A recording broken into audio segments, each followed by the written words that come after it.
Welcome to the Startup Grind. So without further ado, please get on your feet and welcome Jim Horthol and Steve Blank. Thank you. Thank you. All right, thanks. If you're tweeting, #StartupGrind. Great. So for all of you, the interesting talk is Dave McClure's in the other hall. You might want to go there. But thanks for coming. And Jim? Good morning. You fought the traffic and won. That's really a big deal. Thank you very much for being here. So this morning, Steve and I get the opportunity to have a little friendly conversation with you folks listening in and towards the end contributing your questions. And the one thing I want to make sure we started with was a common ground. So Steve, as people think about lean t-shirts, lean hats, lean tattoos, let's set the ground at zero. And if you wouldn't mind walking us through briefly how you've envisioned and have practiced the whole lean movement and what it means to you. Sure. I mean, lean has become for all of you, how many of you have heard of lean, right? I mean, yeah, it's like tattooed on everybody's shoulder by now. But there are different definitions. Eric Ries has some, I have some, Osterwalder has some, others. Just for the sake of this conversation, which is going to be about something we're pushing the envelope with, which is evidence-based entrepreneurship, I thought I'd share with you some common maybe words that we could use. So for me, lean starts with this notion of framing all your hypotheses. And you can use anybody's way to frame, but the best way we've figured out how to do that is a guy named Alexander Osterwalder came up with something called the business model canvas. And Osterwalder managed to take 450 pages of someone else's textbook and put it on a single slide, which for me, for both an entrepreneur, for somebody running corporate innovation, for an investor, seeing a business model canvas which basically talks about who your customers are, what are you building, who are you building it for, channel, revenue, partners, resources, activities, and costs is pretty great. But the other piece that was missing, and that's the piece I kind of developed, was called customer development. Customer development says, glad you have all these hypotheses about your startup. All of them are probably wrong. And while you're a great entrepreneur and passionate, there are no facts inside your building. So get the heck outside. And let's go test those hypotheses. And let's go test them with some kind of agile methodology. We want you to actually build your product incrementally and iteratively, and so we can actually test not only hypotheses about customers and channel partners, but whether they like your product, because the core thing we're looking for first is to test two of the main hypotheses is what's your value proposition, fancy word for what product or service you're building, and whether customers love it. And those two things are called product market fit. And those are two of the many hypotheses you need to test. The sum of these three things, business model design, customer development, and agile engineering, is what we call the lean startup. What's really interesting, and Jim, you kind of were helping me write this, is that last May, this ended up on the cover of the Harvard Business Review. And so now it's not only for startups, but large corporations are now kind of talking lean startup because HBR has sprinkled their magic fairy dust on it. And if you all want a free copy of that HBR article to send to your bosses or friends, go to steveblank.com, click on the HBR article icon on the right, and you can download it for free, at least for the foreseeable future. Until they take it down. Until they take it down, Right. right, until they find.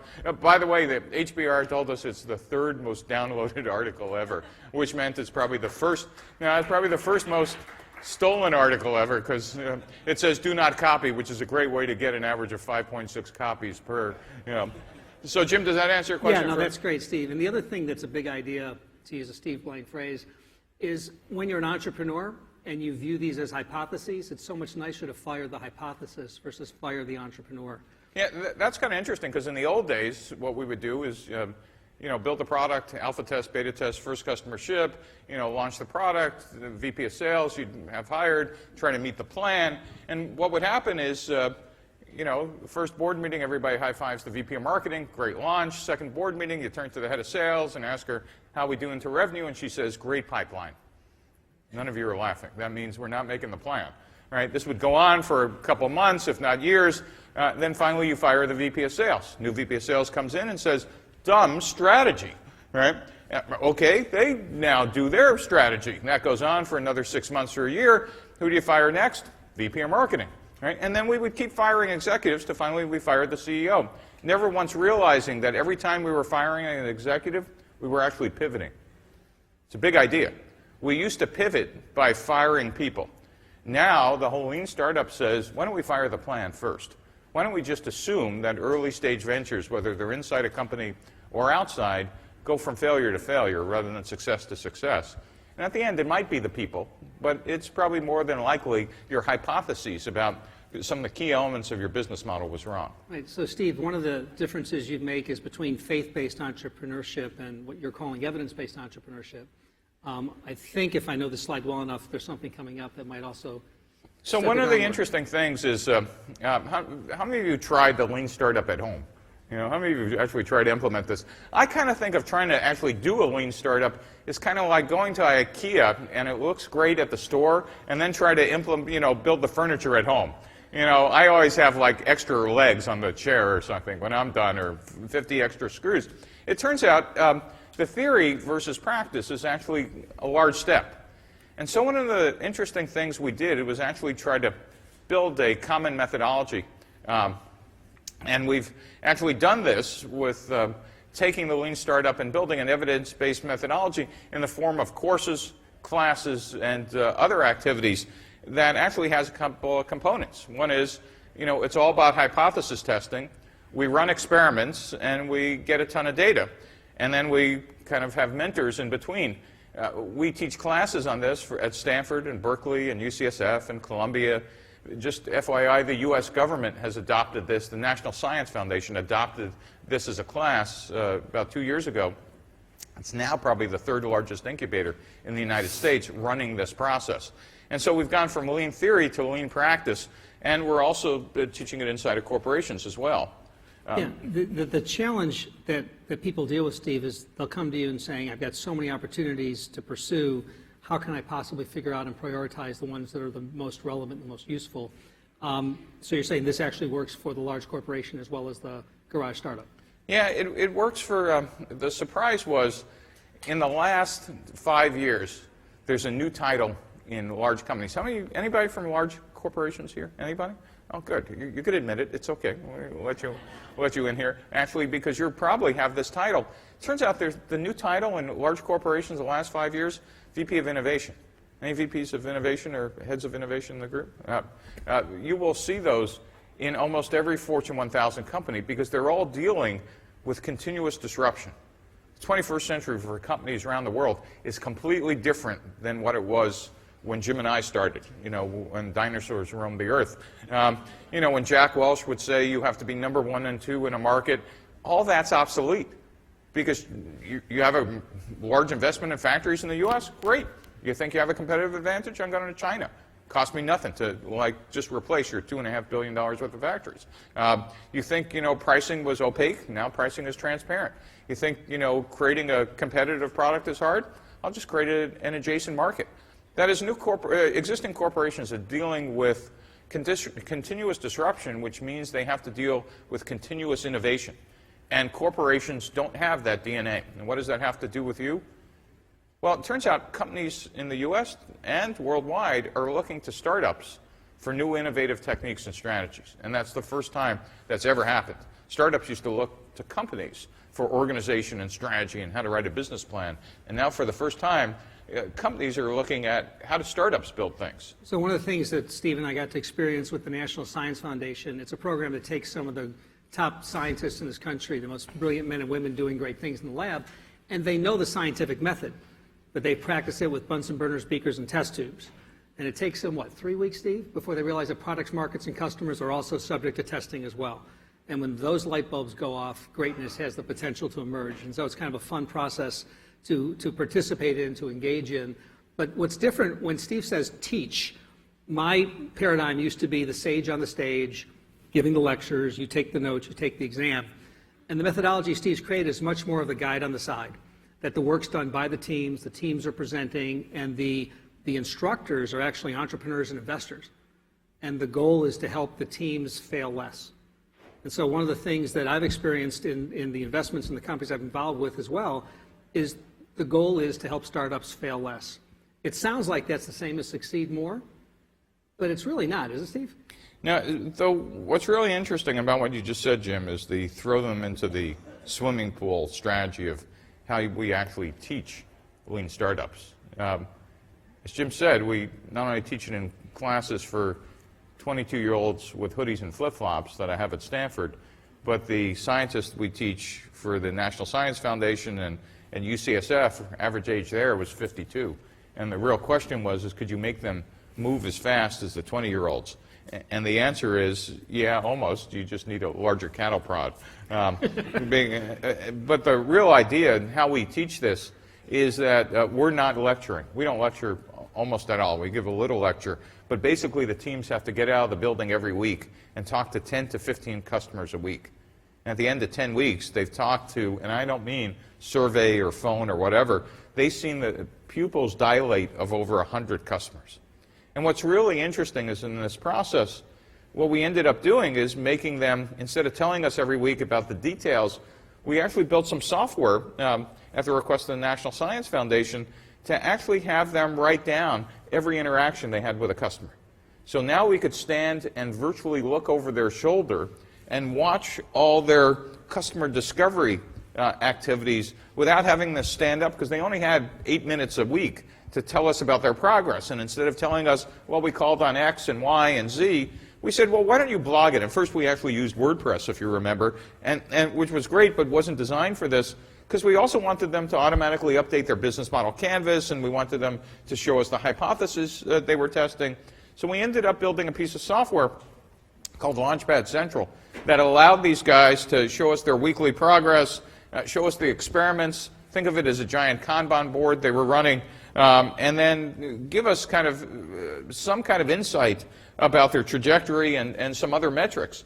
And what was really interesting is this is what a whole set of teams look like. You know, we have sometimes we're managing as many as 50 teams at a time across the country. We could track customer interviews. We could track the number of hypotheses they're testing, the number of invalidated hypotheses. We could see their business model canvas change from week to week. And we could track all the hypotheses, and it all adds up in a scorecard. And things got really interesting after we got all these data from a couple thousand teams. Yeah, I think, Steve, we looked last night. I can't remember the exact number now, but there were over 3,000 teams, 70,000 hypotheses. What are some of the big takeaways? Say that again, Jim, because this is a big idea.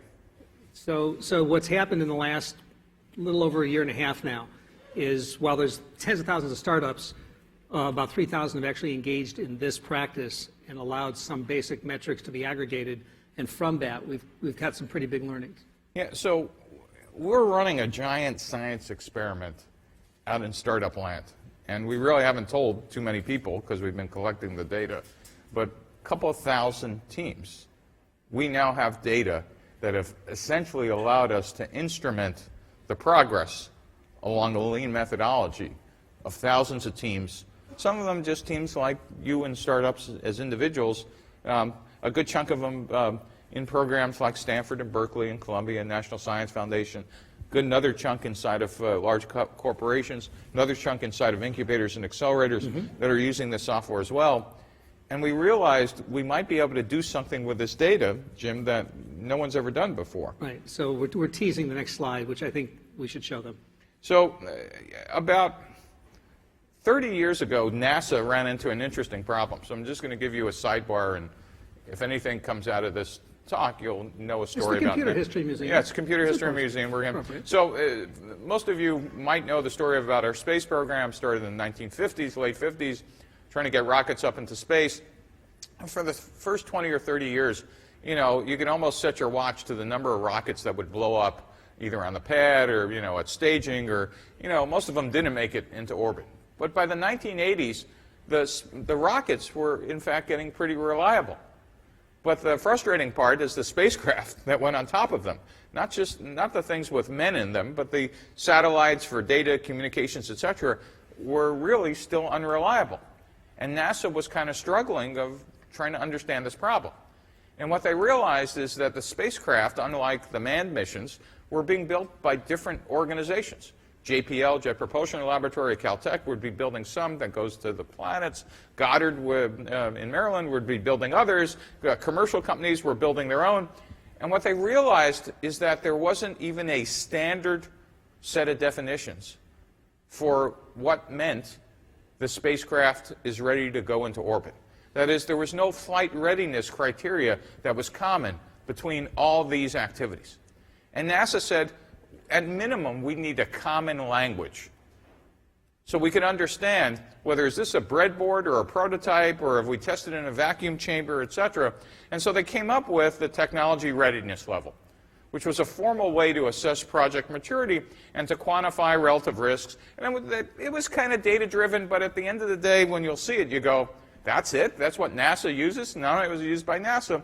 The Department of Defense, all the Department of Defense, started with the Air Force, and then the rest of the military adopted it, the European Space Agency. Bad news is when you're on an airplane, the FAA has adopted it. And so it's being used all over. Our insight, by the way, and oh, by the way, if you look at it, it's like a church bake sale thermometer. And so for each step, there's a set of written words that everybody agrees. At level, TRL level 5 means it's been vacuum tested. TRL level 8 or 9 says ready to go into space or has already been there. And the TRL level 1 means, I got it running in my basement. And this is just the common language now used by all NASA, DoD, and FAA programs.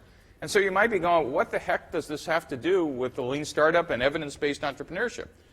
Well, I want to get you back to, remember that last couple slides that showed us collecting all this data on these thousands of teams? I said, well, wait a minute. What if we actually started thinking about this for startups? Startups either in the wild, like startups here, or internal startups inside of large corporations. Because right now, the common language in boardrooms and in corporate incubators is great font. Or, boy, they had a great voice in that presentation. Or, boy, that was a slick demo.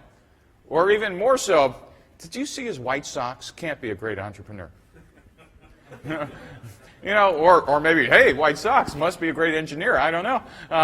But in any case, there really has never been a set of common heuristics to think about how we might measure and think about startups. So we thought, now that we have data for the first time that we've never had, we could do an investment readiness level thermometer. It's a big idea. We think we can actually take some data about trajectory, velocity, and evidence that early stage ventures are giving us and come up with something kind of interesting. That is a parallel to the technology readiness level we call the investment readiness level. And on the left, you can see all the NASA characteristics for, is your spacecraft ready to go into space? Now think about this. I don't know if you could see the words on the NASA technology readiness level, but it says, basic technology research, do we have research to prove feasibility? Are we in technology development? Are we in technology demo? Is the subsystem been tested? Are we ready to fly? I think we could do the same thing with early stage ventures. And the reason why is we now know why startups fail.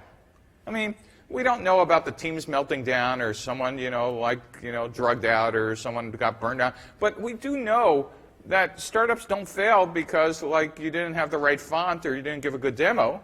We typically know that, you failed to get product market fit or your cost of acquisition is higher than your revenue forever or some of the other basics that we can now go through a checklist and see how you're doing in this process.